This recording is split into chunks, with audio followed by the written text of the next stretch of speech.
Pag hindi mo kabisado to, tapos tagulan, hindi ka makakaahon doon. Basta, basta hindi mo kabisado yung liko na yun.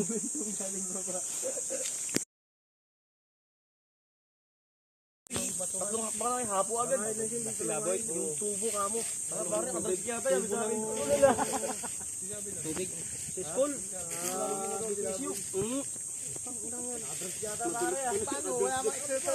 Kasalukuyang pinagmimitingan ng mga tropa kung paano pabababain ang presyo ng langis.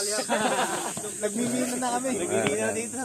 Yan ang pinagmimitingan ng mga nagtitrail sa ngayon. Kung paano bababa presyo ng langis. Parang hindi na bababa yun. Pamahal ng pamahal. Ano yun? Ano to yun? Ano yun? Nakamarong magtila yung peso. Nakasarap. Naligo tayo dito. Yung mga kasama ko nagdalawang isip. Kaya alam ko isa lang ang isip natin. Diba? Hindi naman dalawa. Kaya ako naligo. Mga kasama ko nandun. Okay? Ako dito tayo. Nag-chill tayo rito. Ito yung falls.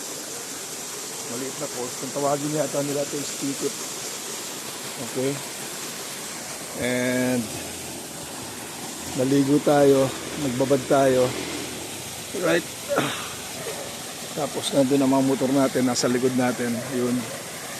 Pinarada muna natin dito. So lahat ng basa or lahat ng tuyo na basa. Okay? Meron parang balsa dyan kanina ginamit natin. Sa likod natin yun. Gandang falls. Ang sarap doon. Tumayo ako doon kanina. Bumabagsak sa likod ko yung tubig sa ulunan ko, sa katawan ko. Grabe yung lamig. Parang minamasahin likod mo. Okay. Yung mga tao dito, kumukuha sila ng supply ng tubig. Makikita nyo para mga host na yun. May mga host doon, kinonnect na nila. So para mga pipe, pinagsusupply nyo ng tubig, magiging source nila ng tubig yung bumabagsak dito. So, kaya mahalaga talaga na ingatan yung kalikasan. Lalong-lalo na pag hawak mo yung cellphone mo, ingatan mo rin. Baka mabitawan. Pero ito, gusto ko lang pakita sa inyo. Ang sarap pagbabad dito, guys. Okay. Ayan. Tiki Falls. Dito to sa may Orion Bataan yata. Sakop yata ito ng Orion Bataan. Pumasok kami ng Limay Bataan. Lusot kami. Sa kabunduan kami dumaan. So lusot kami dito ng kung hindi Orion Bataan to Balanga Bataan. Okay. Ito binaybay namin yung kagubatan kanina. May mga kalsada. Pero siyempre binaybay namin yung mga kagubatan tapos lusot kami dito. So Rapsa. Talagang naramdaman mo yung marirelax ka. Lamig ng tubig. Okay. Gandang reset. Right. Tapos yun ang mga motor natin nandun. Yung mga tropa nandun. Okay. Mga nagyayang maligo. Pero walang nangahas ng loob na lumusong tayo lang. Buhay na buhay yung ilog. May mga craylings. Okay. Mga maliliit na klase ng hipon.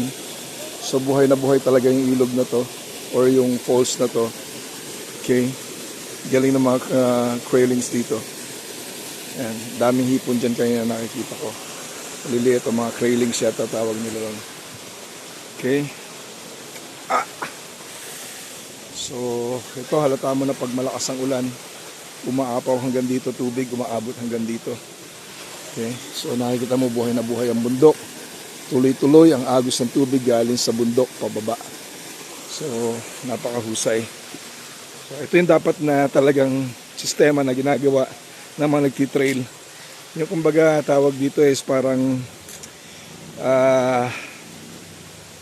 ecotourism ride talaga. Ayan yung mga kasama ko ron.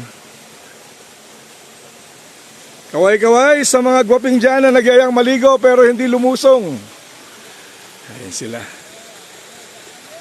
Okay. Nagbabangkaan sila dyan. Okay. Nagbabangkaan sila. Ito yung mga mot-mot natin. Okay. Lalakas ng mga yan.